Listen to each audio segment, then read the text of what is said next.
with Scott Allen. Hello, I am your host, Scott Allen, and this is Phronesis, Practical Wisdom for Leaders. If the topic is leadership, I'm in. I've spent more than 20 years in the field teaching, learning, writing, and questioning. When I'm not working on Phronesis, I travel, delivering keynotes, working with individuals and teams, and helping people from organizations across industries become better leaders.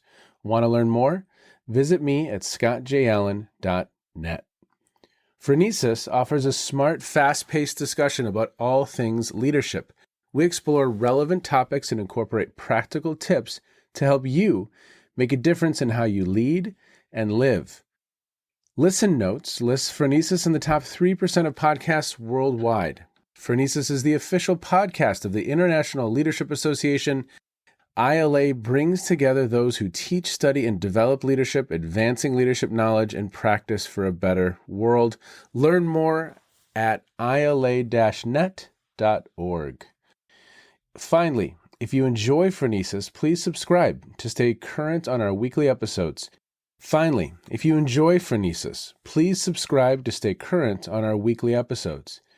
you find an episode that resonates, please share it with your colleagues and friends. And if you want more content, subscribe to my newsletter, The Leader's Edge. The link is in the show notes. As always, thanks for listening. And now, here's today's show. Okay, everybody, before we start today's episode, I have a friend from Copenhagen Business School, and he's a former guest on Phronesis, Eric Guthey, and he is here to talk a little bit about a conference that they have coming up, and he has been instrumental in organizing it. Eric. Scott, it is so great for you to have me on for this. I was literally sailing on the south coast of England with one of your upcoming guests, Jonathan Gosling, and we were listening to an episode of Phronesis and talking about how great the podcast is, and talking about the conference that we're going to be hosting at the Copenhagen Business School from December 10th to 12th of this year. It's the 21st International Study and Leadership Conference. We hosted way back in 2014. And as we talked, we realized that ISLC founders and participants number significantly among the guests who appeared on the Phronesis podcast. Keith Grint was one of your guests, and he helped found this conference. Dennis Tourish, who you had on, hosted the conference last year along with his colleague Zahira Jazer. Joanne Chula is a constant contributor to this conference. So are Suze Wilson, Brad Jackson, Steve Kempster, Susan Murphy, Mariel Bean, who you had on, who did a fantastic podcast with you about complexity leadership in COVID. She is one of our keynote speakers this year and is also, by the way, just recently inaugurated as an honorary doctor at CBS. And then hopefully Scott, the infamous Scott Allen himself, will appear. I think you sent me an image that had advice for 5 cents or something like that, Practical wisdom for leaders, 5 cents a pop. We'll set up a booth for you at the conference. Well, how can people learn more? This sounds awesome. So the web page for the conference, we'll post it on your notes page, but it's www.conferencemanager.dk/ISLC 2023. Sorry, that's such a mouthful. But if you just Google ISLC 2023, you'll find it. Okay. And I should say that the theme of the conference this year is leadership and systems change, which fits well with a lot of the discussions you have on Phronesis, because I really see the way that in your conversations, you're raising the bar to bring leadership practitioners and leadership scholars to grapple with how perspectives on leadership can contribute to important issues like climate change, diversity, harassment, even how we've got the war in Ukraine. And what we're aiming for is both a large smattering of any research on leadership, but also some serious discussions about how we can bend the craft of leadership studies to address grand challenges and the task of addressing and improving even global systems. Well, I think it's a noble endeavor, sir. And for listeners, yes, the link to the conference is in the show notes, so please check it out there. If you'd like to present, submissions are due July 31st, so you have some time if you'd like to submit and actually present at the conference. For those of you who haven't been to Copenhagen before, it's a wonderful city in the summer. It's also a wonderful city in the winter, and we're going to put on the dog for people when they come. Copenhagen is known for its food, and it's the Danish word for how we get comfortable in Denmark is hygge. and it will be a very hygge conference, and we hope to see as many people as possible. See, now that sounds like so the International Studying Leadership Conference sounds great, but the Hygge Conference sounds just cozy. Very well pronounced, by the way. Thank you. Okay, everybody. Thank you so much, Eric. Really, really appreciate your time today. And everybody, now here is today's show. Okay, everybody, welcome to the Phronesis podcast. Thank you so much for checking in wherever you are in the world. This is really one of my favorite conversations of the year. This is the conversation that I have with the champions of the Collegiate Leadership Competition. This year, they were coached by Dr. Kurt Beck, who is a longtime supporter of the Collegiate Leadership Competition and just an incredible guy. And so congratulations to Kurt. For those of you who might not be familiar with CLC, CLC is a nonprofit. It's an organization that's really working to create a practice field for leadership. There's a lot of people out there sitting in rooms learning about leadership, kind of at an intellectual level. And there's a lot of people in organizations doing leadership. On campus, that might be residence life, that might be a fraternity or sorority, that might be student government. But there isn't a simulator. There isn't a place for us to really, truly practice. And that's what the Collegiate Leadership Competition is trying to do. So how does it work? Well, schools and universities say, we want to try this. We want to do this. Anywhere in the world, a university or a college could say that they want to try this out. They identify a coach. That coach puts together a team of 6 students. Those 6 students and the coach from January through April every year go through a curriculum. All kinds of fun topics in the curriculum, like attributes of effective leaders, stressors, leadership styles, followership styles, influence tactics, ethical decision-making. And they practice leadership for 3 months. They explore the curriculum, they get together, they meet weekly. Sometimes it's a co-curricular experience, like the students are volunteering. Sometimes it's a class on some college campuses. But they get together and they practice. And then every March or April, we get together in person or online and we compete. And why do people practice? Well, to compete or perform. So these teams get together and they're given a series of puzzles. There's 6 puzzles in all. So each student leader gets to lead one activity and they take their team through that process. The teams are judged on 2 dimensions: process, which is a rubric aligned with the curriculum, and results. How did they do? And today, we have the teams that did the best in 2023. They are from Concordia University, Nebraska, and I don't know what's going on there. I don't know what's in the water, but you all just did absolutely incredible. And so we're going to talk with some of the players. We're going to talk with some of the players from our Concordia teams who got first and second place and just learn a little bit more about their experience. And so, Ashley, I want to start with you. What surprised you most about actually engaging in the competition? Probably what surprised me most is how well we do as a team. I've been doing this is my 3rd year now, and just the bonding we have, being able to perform and compete, having that bond is essential, and just being able to fall back on your team if there is a big stressor or technology fails, like being able to trust your team and relying on them probably is the biggest impact that I took away from this. Well, and I think, Ashley, you're exactly right. I mean, one byproduct of we're trying to accomplish with the competition is truly helping participants experience a sense of what a high-functioning team feels like. So, Chloe, did you feel like you had an experience where you now know what it feels like to work on a high-functioning team? Did that work for you as well? Yes, it really did. This was my 2nd year doing this, and it was such a completely different experience. And I felt both last year and this year, like my team, we did so well. I'm so proud of us. And I felt like we had this moment whenever we went to Virginia actually and competed in the Invitational. That was a moment for us that truly our team clicked, and I could see how well we were performing, how well we could work together. And it was such an awesome experience. And so I truly got to see our team come together. And then, we did great with the competition. So I am so proud of us. And I really felt that. Oh, that's awesome. That's awesome. Well, you know what? It's so heartwarming because even my teams at John Carroll University, they said just the other day as we were debriefing, they said, you know what? That was a lot of fun. And I've never been in a class where I've gotten to know my classmates so incredibly well. We feel like a team. And so we have two individuals here that we've spoken with so far that have been a part of this for 3 years and 2 years. Now, I'm going to go back to you quickly, Ashley. Can you talk a little bit about what the difference was across those 3 years for you? Yeah, of course. So my sophomore year coming in, I was extremely timid, especially kind of scared of Dr. Beck, to be honest.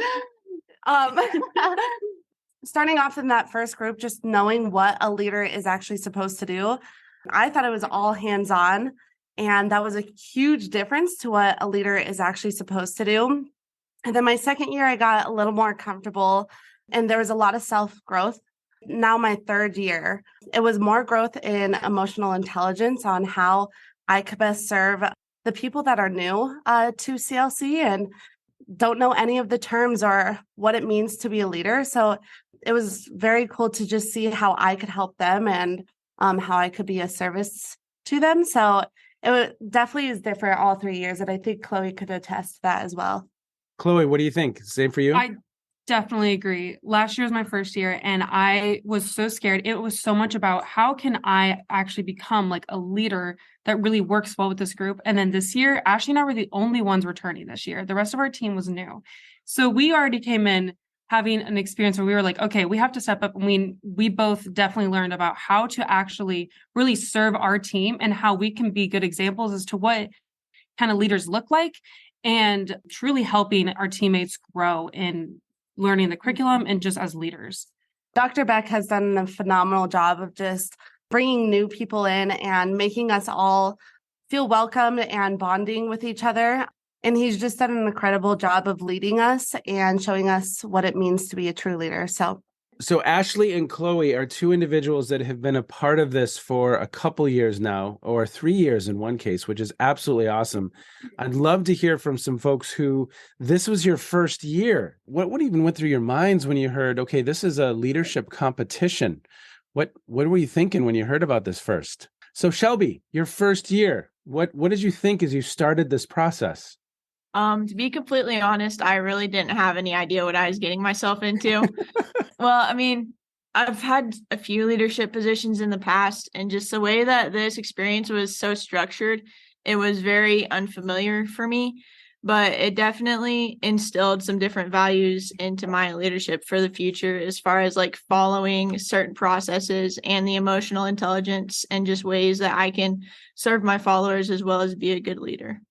Well, that's awesome because yes, I mean, the curriculum, it's sometimes it's concepts like what are the attributes of effective leadership, but then sometimes we're really trying to build skill. Can you have a difficult conversation? Can you make a decision ethically? Can you solve a problem? I mean, there's some skill that we're building and some processes. So I loved how you phrased that because there's real thinking behind how we navigate some of these challenging situations. Carlin, how about you? What surprised you most as you went through the process of this experience?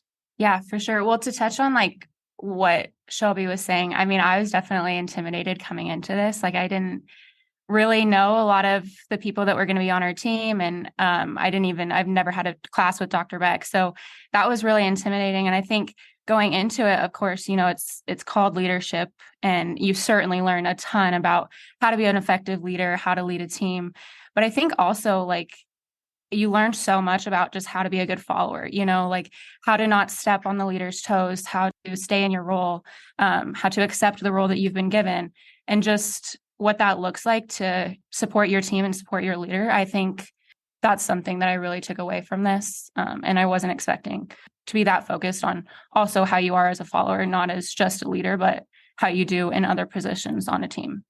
Yeah, because, you know, in the rubric, we're looking at not only the leader's effectiveness, but also the team's effectiveness. So even as a follower, you might be a fully engaged follower, you know, performing your role, but sometimes you're going to have to be, as we would say, opposed and open and say, look, here's something I see, right? And Shelby, to your point, kind of the emotional intelligence in this simulator, you're given these activities on the days of the competition.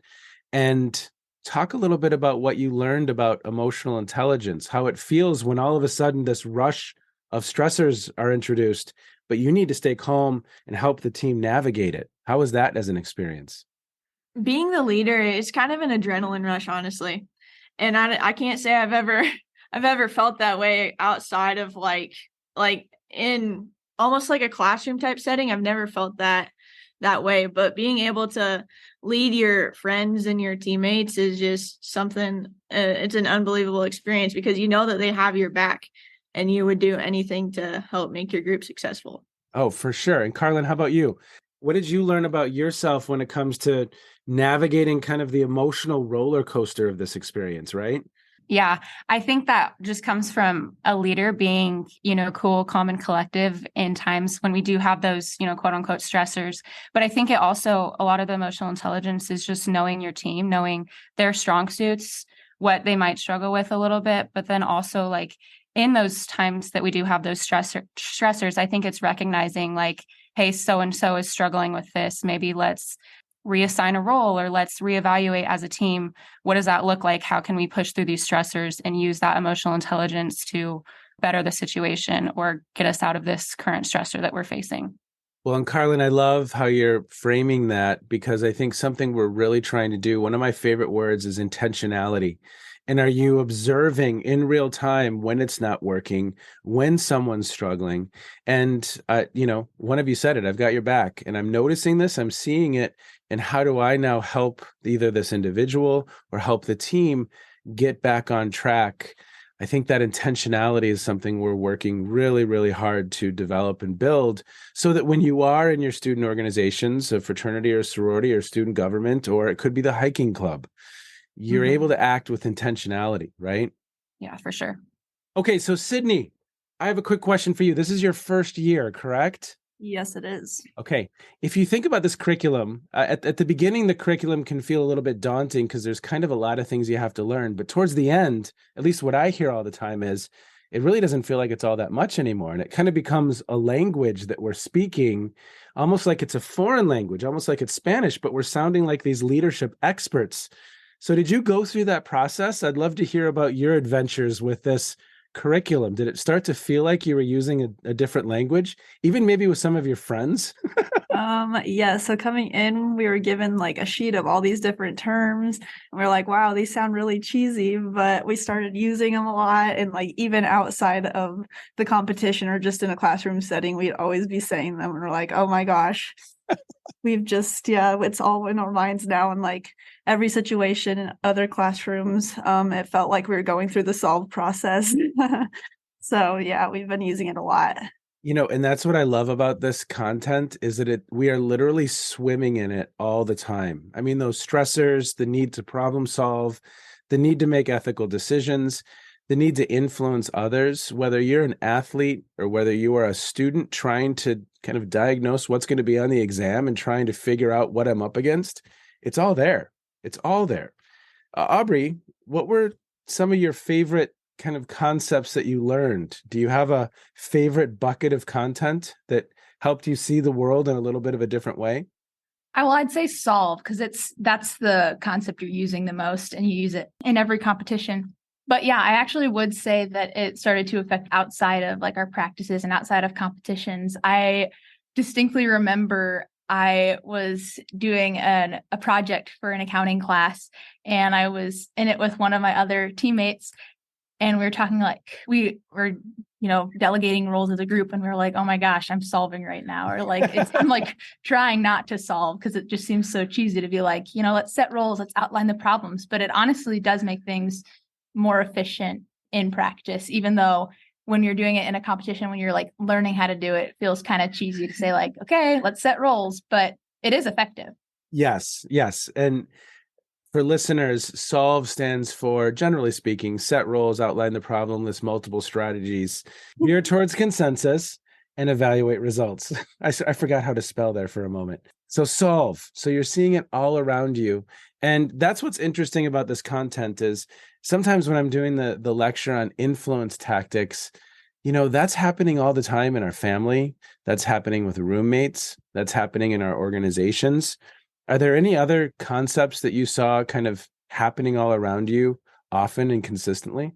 I'd say teams probably was a big thing. Like small wins matter. Like we kind of say it as a joke. Like when like the littlest good thing would happen, they'd say like, "Oh, small wins matter." But I think it did help us as a group and in competitions to just keep that in mind. And also like trust matters. Sometimes, maybe one teammate is given a role and they're very integral to the process, and maybe you're concerned that they're not going to get it done, but that trust matters and it affects their confidence and your ability to get things done as a whole. Yeah. And for listeners, you're hearing trust matters. You're hearing a little bit of a language here. I'll put a cheat sheet in the show notes so you can have a look at what the curriculum is and kind of better understand what the students are saying. Well, Sydney, Aubrey, thank you so much. Really, really appreciate it. So another question I have about this experience is, Olivia, is there an insight that you gained about yourself through this process? Yes, so entering this class, I knew most of the people in here, but there's a lot of people that I would like get to know a lot better. And I'm more of like an introverted extrovert. So this class I knew would definitely push me. And I've really grown as a leader, but also an even better follower through this class. So I've really enjoyed that. And I get another year in leadership. So I'm very excited to see where I'll go even further with myself next year. Oh, that's awesome. So I identify as someone who's more introverted, but through this process, you were able to open up and extrovert a little bit more and build some of that muscle while leading the team. Yep, exactly. Oh, that's awesome. Grace, how about you? Was there an insight that you had about yourself as you navigated this experience? Yeah, definitely. I think also like Olivia, I didn't really know what quite to expect coming into this class. And I think the CLC as a whole just does a great job of making things tangible. I think something that I learned about myself is just how to be an effective communicator and how to communicate with different types of people. I think that's something that's super important moving forward into any place or job that you're going into. So I think that was something that was super helpful for me. And then just being confident and comfortable stepping up to a role that you may not have had experience with before. I think that's something that I learned, and just gaining that confidence to serve in different ways than I anticipated. So, well, it's so funny, Grace, because as you talked about communicating, I will watch my team at times and someone says something and they think they're communicating, but the other 5 people have no clue what that individual just said, right? And sometimes it's hard to get some of that instant feedback at times in real life where you think you've communicated well, but you haven't, right? Yes, exactly. And just adapting to that too is super important. How can you, effectively communicate and adapt to those situations? So 100%. Now, Olivia, was there a highlight for you that stands out? Maybe obviously winning was a highlight, but in the course of the competition, is there a moment that really stands out for you where you felt really proud of the team? I'd want to say it was really, I think, the riddles challenge in the competition, because I feel like that was just a breaking point for us, because we had celebrated all of those small wins. It had gone so smoothly, and we had just gotten such great feedback from the judges and great comments. And I think it had just really reassured my team going into the last challenge, which like we were all getting ready for. And yeah, I don't know. It was just, we had such an amazing like energy that day, and specifically after that challenge and going into our last challenge of the competition. I don't know. It's nostalgic now, like looking back on that day, and specifically us because we won. So that was a lot of fun. But every challenge, just celebrating like wins after every challenge was probably the most fun for me. I love it. Cameron, I'd love to hear from you. Now, was there a moment throughout the competition where you personally found yourself kind of frustrated or triggered in the moment? Can you think of an instance where you had those feelings? And then what'd you do? Yeah, so actually the first little mini game, the environment one, we actually scored 0 out of 100 on the, not the process, but the actual getting it done or not. I knew our process points were there because I think we do a really effective job going through solve and everything. But yeah, we couldn't get climate change to, go down. And so really thinking through the term conflict, like, are you going to collaborate? Are you going to do nothing? And so I think our team did a really good job of staying calm the whole time and working through it together. And then after that, when we had that little debrief of 15 minutes, obviously it was, are we going to keep talking about it? Or are we going to move on to the next situation and go all in and do our best? And I think that we did a really good job of, shutting that door and moving on. Well, obviously you did an incredible job of that, Cameron, because, that happens probably to every team over the course of the competition, where either their process score is really low. And for listeners, teams are judged on two dimensions: their process, how they did according to a rubric, and then this is based on the scores of some judges, and then the results, and they can get 100 points for each one of those. So each activity has a total of 200 points. So what Cameron's saying here is maybe they got, 100 out of 200 points on that particular activity. And that kind of happens to everyone. That kind of throughout the process, everyone has an activity, because these activities are challenging. We're designing them to be somewhat of a difficult experience, not something that's just a walk through the park. Mark, how about you? Same question. Was there a moment for you where you kind of got sucked in and you were frustrated, or maybe you were agitated? And then how did you kind of get out of that? Because we talk a lot about, in the course of the CLC, leadership is just, if there was a word for every emotion, and this is probably how all of you felt throughout the experience, you were frustrated, angry, sad, excited, elated, and proud. All of them, right? In the context of this experience. Why don't you tell listeners a story real quick? I think the most frustrating part of it for me was when we did the cards challenge, because I was a leader for that. And there were several times where we went through, we thought we had it. And then when we started flipping the cards over, found out we had them in the wrong order. And it was a little frustrating because I was a leader for that one. And I felt it was kind of on me because we had spent more time solving than we needed to. So that made it more of a time crunch for us then. But after several times of getting frustrated with that, we got it. And it was like, okay, we got it. We have points. We can go on to the next one. And we went and did another one, got those points. And it kind of helped me get out of that hole. I was trying to hide it, what was going through my head from my team, because I was kind of frustrated, not at them, but at me, because I'm the leader and here we are not doing well on this. And yeah, I was feeling responsible there, but we were able to pull stuff together and get some completed and get some points out of there. You just made me think of this. There's a meme out there. I think it's of a duck, and the duck is looking very, very smooth on top, but is paddling vigorously below the water. And it sounds like you had a little bit of that experience going on, right? Oh, yeah. So what surprised you most about the actual competition, the actual experience of the competition? I would say how intense it got. I was a little just with it being on Zoom, I was like, how are you going to get that competitive feel against the other 30 teams? But I was shocked about how intense and how nervous you got in a good way to compete against the other teams. Having that scoreboard that is in real time, letting you know exactly where you stand, adds a little heat to the experience, doesn't it? Yeah. Mark, how about you?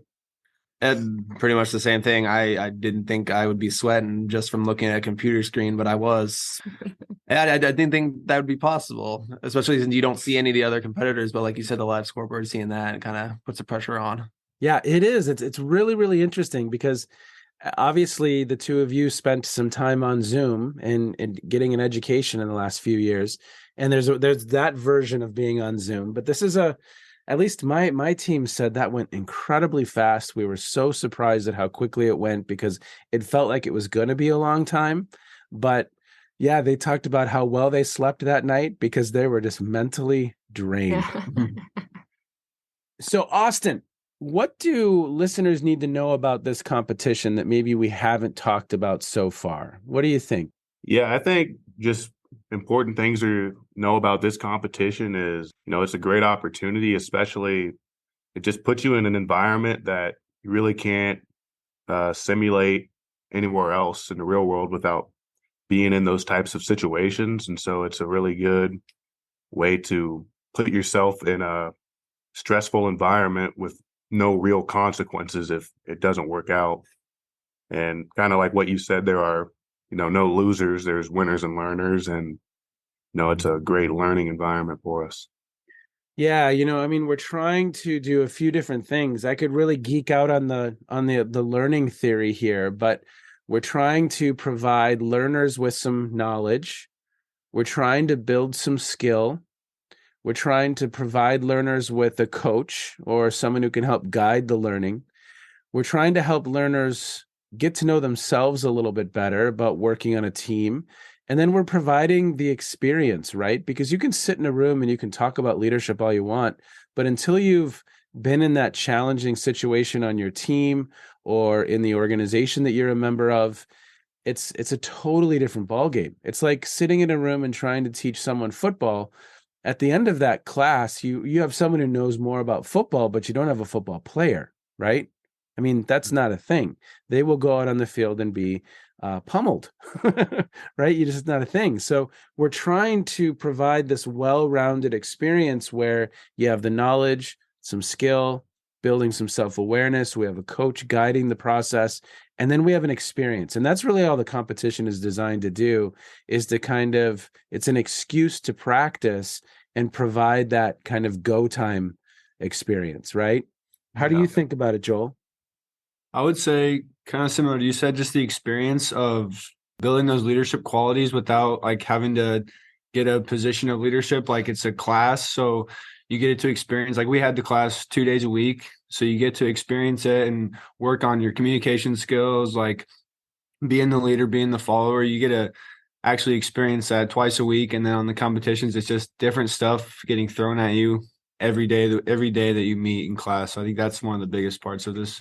Well, I'm going to go to the two of you with one more question. Austin, if you were to sum up this experience in one word, what would it be? I would just say growth.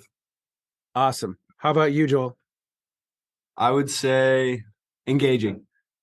Awesome. Let's hear from the coach. I think he still is wearing his whistle. He's got his uniform on, his coach's uniform. Kurt Beck, you've been at this with us in the CLC for probably, was this the 5th or 6th year? 6th year. 6th year. So would you talk a little bit about what is your secret here? You're developing these teams that are just doing incredible. We emphasize growth. I mean, that's a main focus for us. We talk about learning to find ways to grow each and every day as a follower and as a leader. We talk about process. I know as coaches, the whole thing about process is so true. We focused on that a lot this year. And I think some of our scores, I was even surprised at how well that we scored with the judges, not how well we did, but how well we scored with the judges. We got a couple of hundreds, and it was like, that was even, and just the comments were fantastic. Oh, that's awesome. Well, any other reflections you have, sir, on how you feel about these two teams? Well, these are awesome students. They give a lot of themselves, and they talk about coming in and allowing themselves to be vulnerable and to learn and grow. And really, I would say really the biggest thing about this group is the chemistry. They really came together and bonded as a group. A lot of it had to do with our trip out to Virginia, which we really enjoyed. But I think, again, just the whole bonding and developing a solid chemistry was very helpful. And Kurt, last question for you, sir. As you think about coaching, what do you get most out of this experience? I mean, this is a class. Doesn't feel like a normal class, I imagine. No, but I love the practice field mentality that this is about an opportunity to actually hands-on do it and not just lecture and take a test. And this way we actually get to do the things and practice them. And for me, it's really watching and tracking the level of growth and just seeing them come together. It's a lot of fun. Well, congratulations to you. Congratulations to the teams. They just did absolutely incredible. You and the Air Force Academy have a little bit of a back and forth here on the process. To you and to the team, thank you so much for jumping in and engaging. Congratulations. It's just incredible. For those of you who are listeners, we're going to put some resources in the show notes so that you can learn a little bit more about CLC, what we're up to, what we're trying to accomplish. But essentially, how do we better prepare individuals to be successful when serving in these really challenging roles, whether it's a formal role or an informal role? And we're trying to create a practice field for leadership so that becomes more of a norm, so that when people get into the actual experience, they've been in the simulator for a while. They've had some experience. Okay. Thanks for all you do. Take care. Be well. You have just finished another episode of Practical Wisdom for Leaders with Scott Allen. To contact me, visit scottjallen.net or send me a note at scott@scottjallen.net. I'm also on LinkedIn, so let's connect. If you have feedback, I'd love to hear it. And as always, thank you so much for listening. And now here's my daughter, Emily, with the outro.